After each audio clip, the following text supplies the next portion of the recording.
Are we in middle of a big energy shock? No, look, we absolutely are. There is no question about it. What is driving power demand? Is it global warming or is it this massive creation of data centers? Look, I think in a country like India, where economic growth is happening at 6 to 7% or 8% every year, there is organic demand growth happening, all sectors of the economy going up, and therefore an organic increase in our power requirement. Why is that solar has now become the go-to place for power producers to really choose as a medium? There are 2-3 reasons for that. Number one is that solar has become by far, in most geographies, the cheapest form of new electricity. So what happens to a basic module manufacturer? Because that's one space where stock markets are excited. Look, markets are always right. If any young person is thinking about our sector, I would say there are only really 2 sectors in the world that are worth getting into right now. One is AI, the other is energy. If you have to meet someone for a dinner, current, past, you can choose, who would that personality be and why? Who would I like to meet? Dinner, not date.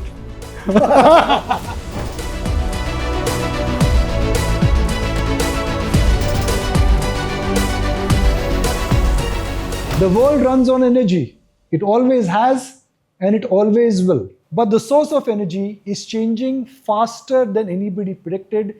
It is changing faster than governments and policymakers are prepared for.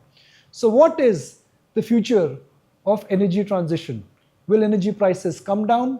The shift from fossil to non-fossil, is this a bubble or this is a long-term mega trend? What needs to be done for India to ensure their green power dream is safe and secured? And in today's geopolitical noisy environment, how can one really secure energy security? My guest on the show today has been building this answer from 2011. He started with a 25 megawatt wind energy capacity in Gujarat and today owns 20 gigawatt of clean energy business.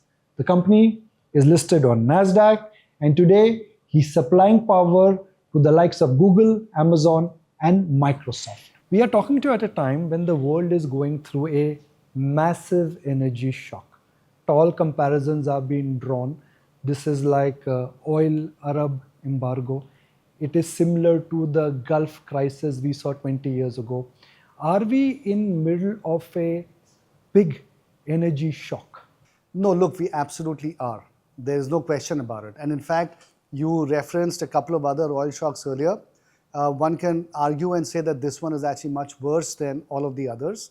And the full ramifications of which have yet not been fully felt and will carry on reverberating around the world for the next many months at the very least. And I think it's going to change how countries like India particularly look at our entire energy sourcing and energy strategy dynamics. I think it's going to have a very fundamental view on our thought process. The short-term concern, of course, is inflation, higher oil prices, drop in consumer demand. But that is more like a short-term myopic view. Because of this energy shock, what will change permanently? Like they say, necessity always and compulsions, they always change everything. What will change permanently because of this energy shock? Well, I think that it's been very clear that for India, for many, many years, our Achilles heel of our economy has been our energy situation. We, as you know, import 80-85% of our fossil fuels, and fossil fuels account for a majority of our energy consumption. By some measures, we import between $150 and $200 billion worth of fossil fuels every year, which is almost a third of our total imports.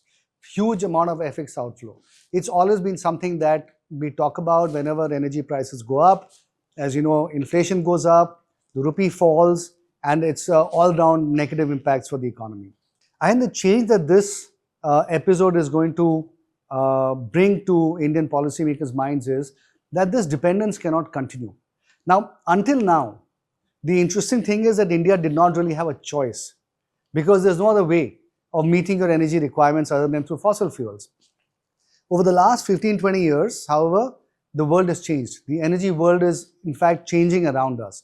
We're living in the midst of one of the biggest energy transitions the world has ever seen, right? This started off about 20 years ago as a result of a sensitivity towards climate change. And therefore, climate change and the whole issue about what might happen to the world and to our future generations 30, 40, 50 years later is how renewables got started, right? And how the whole push towards more solar, more wind started.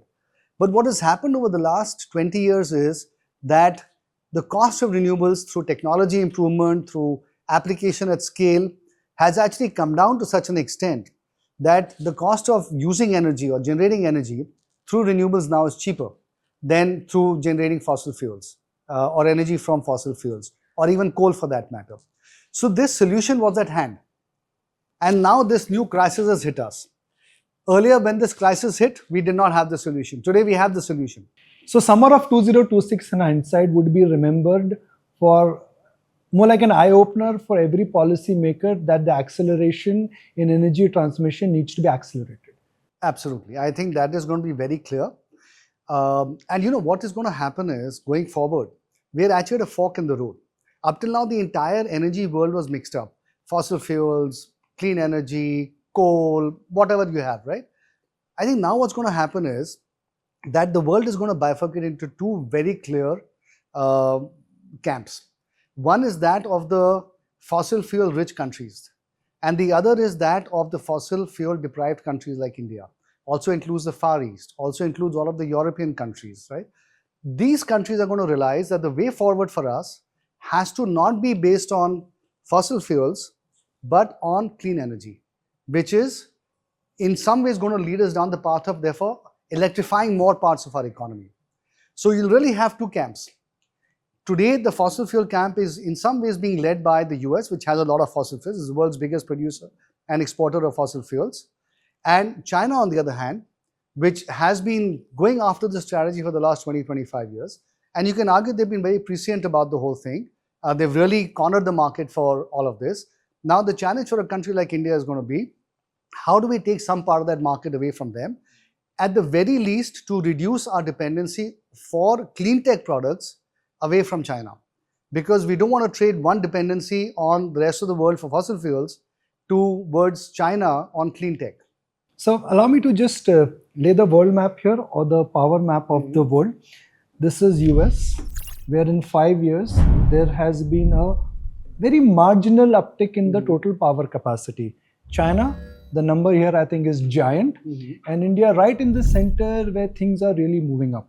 But Mr. Sinha, some would say that wherever the power capacity is getting added up, it is solar power capacity which is really getting added up in US and India and again in China. Why is that? Why is that solar has now become the go-to place for power producers to really choose as a medium? There are 2-3 reasons for that. Number one is that solar has become by far, in most geographies, the cheapest form of new electricity, and therefore by extension the cheapest form of new energy.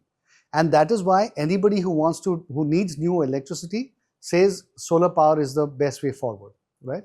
So that has been one reason. The second is solar is relatively easy to execute. Once you get the land, then putting up the solar field in it is very simple and straightforward. And so, and plus solar equipment prices have gone down quite dramatically. So for all of those reasons, most countries have really expanded their solar capacities quite substantially. And even in India, 5-7 years ago, over the last 5-7 years, we've probably added close to maybe 75 to 100 gigawatts of new solar capacity, which is almost equal to 20% of India's entire power sector installed capacity today. So I think that's why solar has been really, really much more the predominant source in most countries.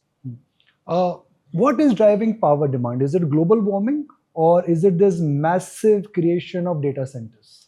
Look, I think in a country like India, where economic growth is happening at 6 to 7% or 8% every year, there is organic demand growth happening, people requiring more heating or cooling, industrial growth happening, all sectors of the economy going up, and therefore an organic increase in our power requirement.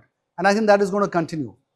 Within that, in some geographies, however, where power demand was not growing, let's say the US, for example, which was flat as far as power demand is concerned, suddenly AI data centers have become a big driver of power demand growth. In India also that will be the case. But in the face of already an organic growth of 6-7%, data centers will be a relatively small part of that overall growth. Maybe they'll add another 1-1.5% to on already existing 6-7% that was there before that. So I think it is going to be a contributor in some parts of the world entirely in terms of net demand. In places like India, one other subset of demand growth. Data center is largely dominated by large tech companies, Google, Microsoft, Amazon. As of now, they're claiming that they want to source power from clean source. So is this another hint of energy transition getting more and more accelerated? Data center is going to be fueling more and more demand for clean energy? Of course it will be. Of course it will be. And you're absolutely right. These companies have really taken a much more, I think, progressive view or enlightened view towards how they want to source energy. Having said that, and so therefore in the longer term, they do want to transition towards clean energy for all their data center requirements, but they may transition through using power from the grid, for example, to begin with, and then transition over time into green energy. So net, there is going to be an increased demand for green energy coming from the data centers, although it might start more from power from the grid to begin with. Do you believe in what Elon Musk is now claiming, that look, all the power demand for data center is not going to be coming from the world, the power would be generated somewhere in the space? Do you see that happening, or that is science fiction? Look, Elon Musk is a guy who's made science fiction happen. So one cannot discount what he says, right? And he has a track record to prove it. I don't know how the economics stack up. Certainly it requires massive ability to launch hundreds of tons of equipment into space and then put the whole thing together. Maybe it's doable at some point in the future. I don't know what the cost eventually is going to be, but let's see what happens. I mean, okay. So let me put the three obvious sources of power: coal, thermal, as we say. There is wind, which is how you started, and there is solar. Right. Now, solar power prices, once upon a time, it's not actually once upon a time, 15 years ago, they were about 15 to 18 rupees per unit. Right. They've come cracking down to 2.5 rupees per unit. Wind has been flat by and large in last 5 years, and thermal prices, because coal prices have gone up, they've gone up by about 30 to 35%, depending on the year which you're looking at. Have energy prices bottomed out in solar? In solar, I would say not necessarily, and I'll tell you why. There is still a lot of technological improvement happening in solar. We are going to higher and higher efficiency cells. We are now going to go to perovskites at some point in the very near future, and that will take efficiencies up over 30%, and which means that the cost of production will come down by another 20%, 25%, and I'm sure that technology is going to keep evolving. And so I feel that solar costs can continue to go down. But I think you have to now start looking not at the cost of generation. You have to look at the cost of delivering steady state power into the grid. And that's how you have to now start looking at things. And the argument of the coal guys has always been that, look, we provide steady state power, right? We use the grid a lot better. And therefore, you should look at the full costing of renewables made steady state to coal, which is already steady state. To which I would add that you should also therefore factor in the cost of the environment, which the coal guys very often don't do, right? And then look at the whole thing on a full basis, right? So I think when you do that analysis, you'll find that solar and wind are still by far cheaper than coal-based power. And that is why, as far as electricity is concerned, on a made steady state basis, wind and solar, and particularly solar, is going to be far cheaper than now producing any energy through coal and so on. The only limiting factor is that if your demand is growing at 6% a year in a country like India, we need almost 70 to 80 gigawatts of new wind or solar capacity to be put in place into the grid every year. That requires a massive build out of the grid. It requires a massive build out of storage. It requires a massive ability to manage a lot of this intermittency into the grid, because you also have variable renewables coming into the grid. People putting up solar rooftop, people putting up solar pumps and so on. So managing all of this is going to take a bit of effort. It's not going to happen overnight. But because adding 70, 80 gigawatts in a year is not something that we've done as a country so far. Last year we did close to 50. Maybe in the next 2-3 years we get there. Therefore, we may have more coal coming in the next 5 years. But I think after that, that's going to be it. We won't have any more new coal plants coming in after that. And so if you ask me, my sense is that we will reach peak coal in India by 2035, because that's around the time when you start having large-scale nuclear coming in as well. And so we'll have everything new, incremental after that, coming in from fundamentally from clean sources of energy, not from this. Now, that solves the electricity problem. But electricity is only 20% of energy. So the question is, how do you address the balance 80%? And that's really where the whole conversation really now needs to migrate to, which is how do we electrify more and more and bigger parts of our entire energy value chain and take this balance 80% of energy, which is transportation, whether it's on air or sea or surface. You take industrial sectors. We are setting up, for example, we're doubling our steel capacity. A lot of that new capacity is coming up through blast furnaces, not through electric arc furnaces. So you're locking in coal consumption for a long period of time in other sectors, not on electricity, right? So we need to focus much more deeply on the other sectors and make sure that we don't lock in a lot of coal usage in those other sectors for the next 25, 30 years. And that's where we need to start bending the curve down now. By 2050, Yeah. which is 25 years from now, do you think the thermal capacity A in the world and B in India could be extinct? Those plants could become shipwrecks? I don't think they'll become extinct because look, once an investment has happened, then nobody is going to just say, you know what, I'm going to shut that plant down.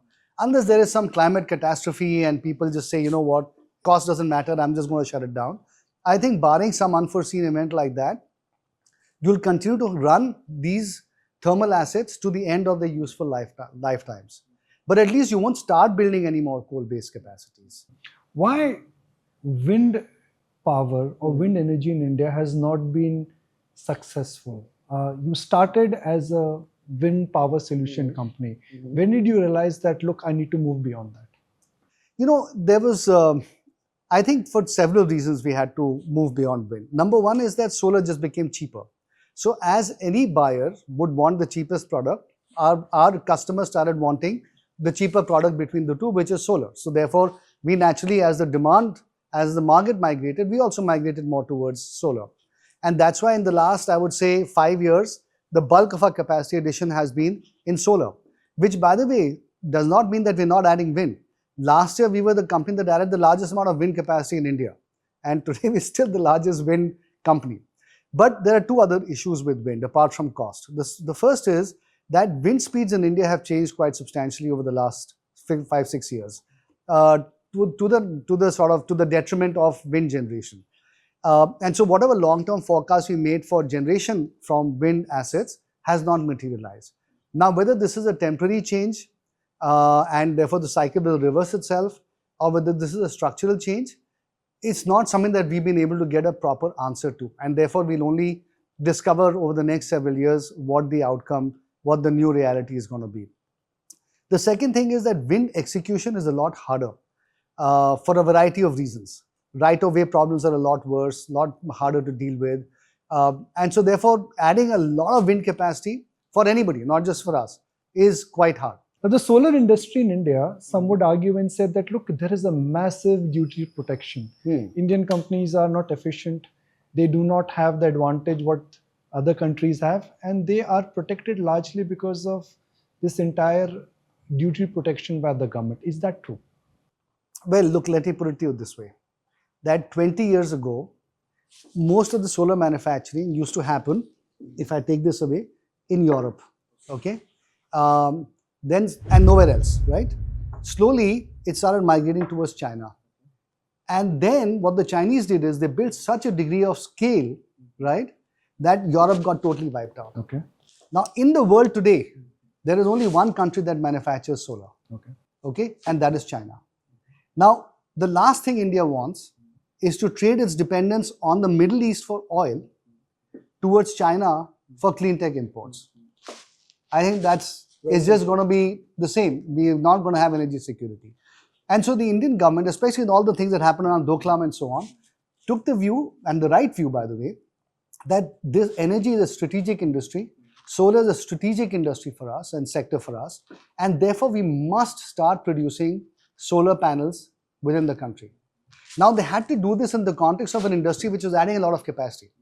And I must say they've done a pretty damn good job of making sure that capacity additions have continued to happen, which is why we did 40 gigawatts of solar last year. And at the same time, we've developed a domestic industry. It's not an easy thing from a policy standpoint to have managed it, but they have managed it. And full marks to them for that. Which is why now slowly India is emerging as a supplier of solar in manufacturing product, at this point only for ourselves, right? We also have to go further up the value chain, which is going to take us the next 5 to 7 years at least to do. But once we do that, then we will not be dependent on China, unlike the rest of the world. And then eventually, if all the rest of the world says, you know what, if there's one lesson that we've learned in the last 10 years, right, it's do not have concentration risk in your energy supplies. Then they will realize that they have concentration risk on China. That's when they'll have to start thinking about buying from India as well. And that's when India can become the alternative supplier to China. So that's the direction that we're going in. And I think it's a very, very important thing to do. So if I have to, let's say, put a broad sketch of the solar sector in India, there are module manufacturers, then there are integrated player like yours, and then there are backwardly integrated solar equipment manufacturers. 5 years from now, who will survive, who will perish, and who will take a giant leap? Well, you know, the funny thing is that the solar manufacturing industry started off being a very profitable industry and a very capital light industry. And it started from modules. So the whole supply chain, the way it goes, there are 4 stages to the solar manufacturing supply chain.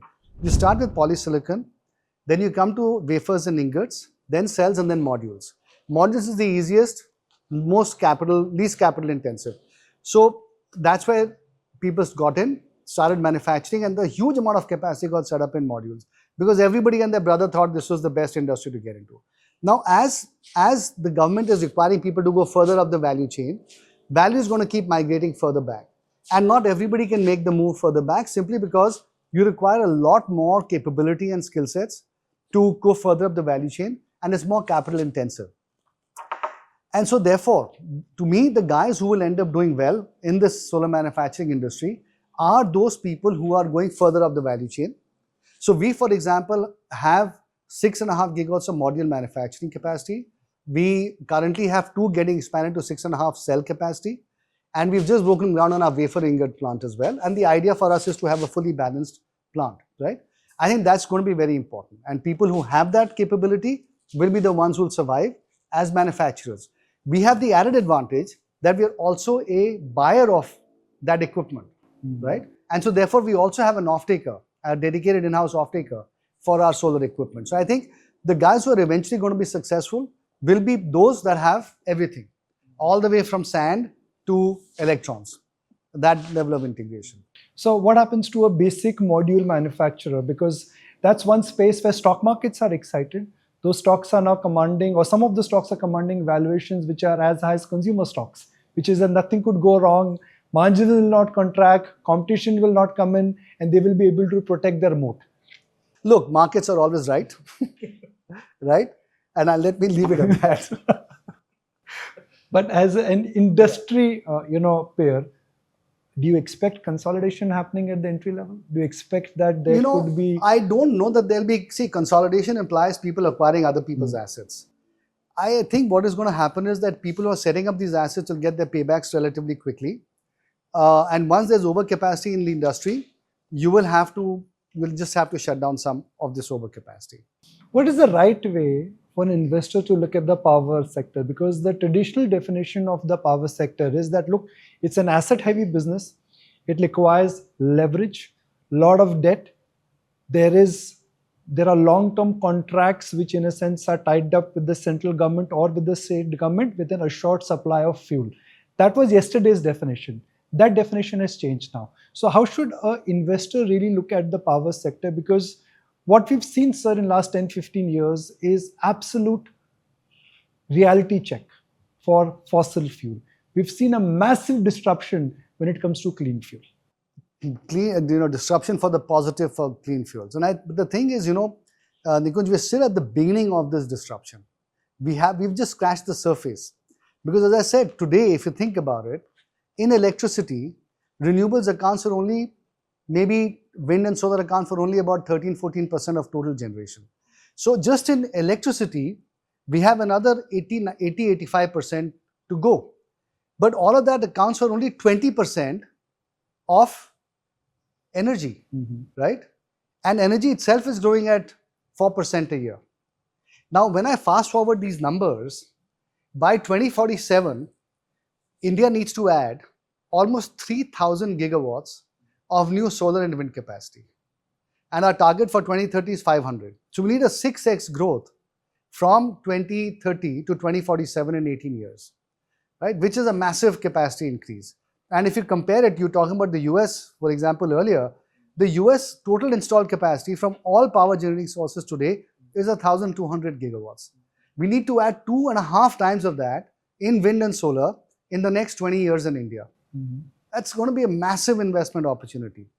So the growth in our sector is going to be simply enormous, not just in generation, but in running and managing these assets, in the software that goes into running these assets, in capturing all of this data in data centers, for example, in battery and storage that has to come in transmission capacity that has to get built out. So the opportunity for investment and growth in our sector is just enormous. And companies that play the right strategies in this are going to really end up doing quite well for themselves. So this is an industry that is going, yes, it is capital intensive, but there is going to be growth and there is going to be profitability that is going to offset the capital intensity nature of this business, and which is also therefore going to drive a lot of value creation across not just generation, which you talked about, but a whole bunch of other sectors as well.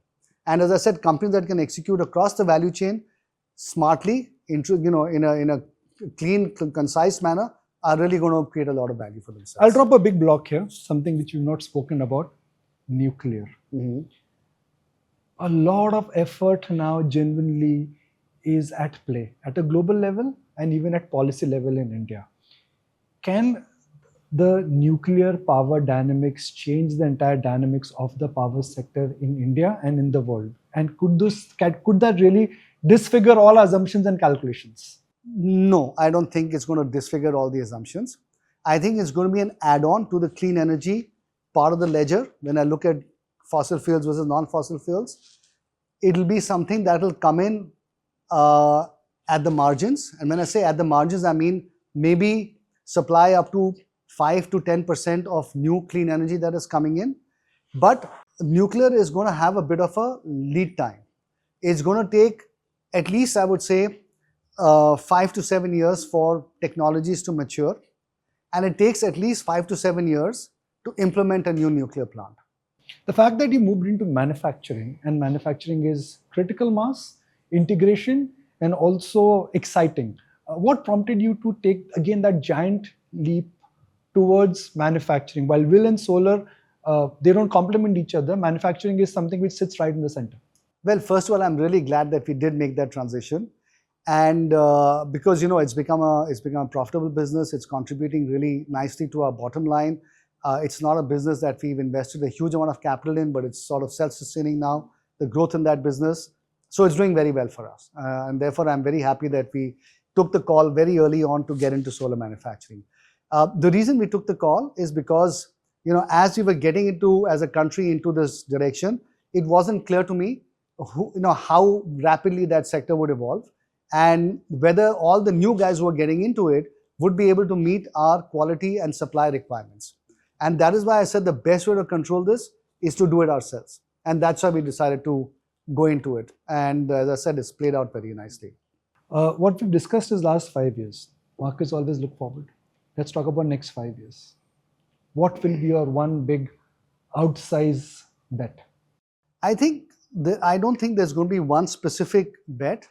There are 2-3 things that we're going to keep doing. One is we're going to keep building and recycling in the generation side. We're going to keep investing further up the value chain on the manufacturing side. So a lot of capital will go into that area. But we are going to be looking at data centers very seriously. Data centers? Data centers as in becoming a supplier of power to data centers at the very least. But look, we also have the competence of acquiring land, dealing with state governments. That's something that we do. It's our bread and butter. So there's no reason for us also not to forward integrate a little bit more beyond power, perhaps into providing powered land, perhaps providing a powered shell. So we're going to look at all of those things and we'll see which of those is the right model for us to progress. But at the very least, we're going to become one of the biggest suppliers of power to data centers. Today, as you observed in your opening comments, we're already supplying 1.5 gigawatts of power to the US hyperscalers. As their need for clean energy for data centers goes up, we're going to be the most natural partner for them. And that's the direction that we're going to move in. Our C&I business is already among the top 2 largest in the country. And that's an area that we're going to grow quite substantially. And within that, this whole supplying into data centers is going to become a very big area for us. 10,000 crores of EBITDA, 1,000 crores of projected PAT. What is your 5-year ambition? You have to give me more than 10,000 crores of EBITDA and certainly more than 1,000 crores of PAT. Look, I think, Nikunj, all I can tell you is the future is extremely exciting. 10,000 crores in 15 years, starting from zero and starting from scratch, I think is an enormous achievement for any company. I feel very proud that we've been able to reach this point. But, forget that. As you said, markets don't look at the past. Neither do I, frankly, right? I look at the future, and the future, as I said, is extremely exciting. There's just so much happening in our sector.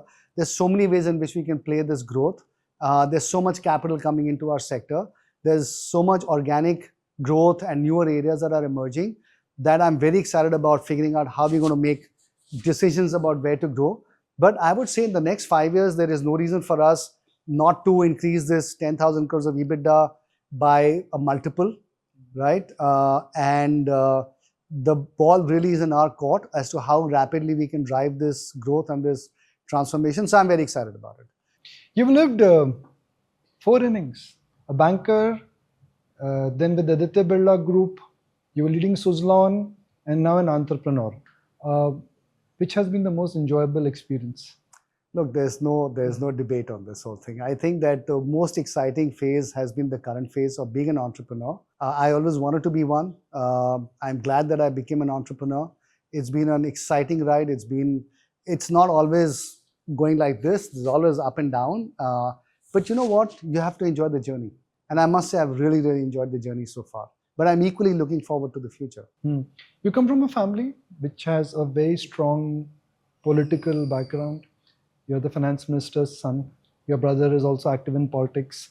Like they say, घर में जब politics की बात होती है तो सब politics सोचते हैं. It never prompted you to join politics? I get that question a lot. And I always find it interesting that people ask me that question. When I grew up, first of all, my father was a bureaucrat. He was not a politician. So my DNA is not that of being in a politician's family. My DNA is of growing up in a bureaucratic family, where the emphasis was on academics, hard work, doing well in school and college, which is why I went to IIT, which is why I went to IIM, which is why I got a degree overseas, and which is why I went to work for other people, because that's the only thing I could do. But I nurtured this dream of becoming, as I said, an entrepreneur at some point. And that dream was not to become a politician. Although, of course, when my father did become a politician, it seemed very attractive because, as in India being a very dynastic place, it's an easier path in. Becoming an entrepreneur for me was a harder path. Nobody in my family, by the way, went into business. I do not come from a business family. There is no DNA. There was no sitting across the dinner table and having conversations about how to run businesses in India. So I've had to discover everything, how to do everything myself, how to deal with people in government, how to execute in India. And I must tell you, for me, it's been a more exciting journey to do it that way, to do it myself. I think I've grown a lot as a person. I think I've done it in nobody else's shadow. It's been entirely my own journey, and I cherish each and every minute of having done it myself. And to me... Is there a number you were chasing? No, I am not. And that's a very interesting question you've asked, because for some time, and for quite some time I was. But then I realized that entrepreneurship is a journey. There's no end point. Okay, you're going to carry on. And so what I've realized is that you don't chase a number, right? You chase an end, not even an end objective. You chase a purpose. You chase a purpose of what is it that you're trying to achieve in life, and what is it that you're doing all this for. At the end of the day, all of us have to die. Whether you die with $20 billion or 20 rupees, it doesn't matter, right? So the question only is, you have to enjoy the journey that you're on. You have to have a sense of purpose to your life, and you have to have a sense of doing something of impact for the rest of the world. In doing that, of course, you have to live a comfortable life, because you can't be living on the streets and all of that. But I think beyond that, the sense of purpose really is what drives me. If you have to meet someone for a dinner, whether it is current, past, you can choose, who would that personality be and why? Who would I like to meet? You know, Dinner, not date. okay, okay. Look, there are two people that come to mind, very dissimilar people, but at some level quite similar as well. One, I would like to meet Mahatma Gandhi, and I'll tell you why. Because he had the courage of his convictions, right? And he was able to stand firm, and he was able to communicate that courage to, at that time, 400, 500 million Indians. And that required I just like to learn what made him. I very recently visited his birthplace in Porbandar. Mm-hmm. And it's a regular place like any other place. What made him special and unique, right, is really what I'd like to understand. Not what is known in the public domain, but really the thought process that he went through, the evolution in his own mind that he went through. You know, for me, what fascinates me is how people evolve over their own lifetime. Because you're not the same person at the age of 80 as you were at the age of 30, right? You go through lots of challenges and you change, you evolve, which is what I admire, by the way, about the current Prime Minister as well, in that he's grown, you know, in so many ways, and we've seen that happening as well, right? So that's, I'd like to understand that journey. The second person I'd like to really understand is Warren Buffett. Again, you'd say very tried, very sort of trite answer. But again, you know, he stuck to his folksy, homespun style, but again, courage of his convictions, right? He developed a full investing style of his own. Didn't matter what was happening in the rest of the world. He just stuck to his own philosophy. So I think that kind of, steadiness and sticking with what you believe in, to the, detriment, and being able to cut out all the noise, both in Gandhi's case and in Warren Buffett's case, I think is actually quite similar. I can assure you a lot of our audience would like to know few basic things from you, which is that it is genuinely perceived that the power sector is a hard sector to get in. It requires capital.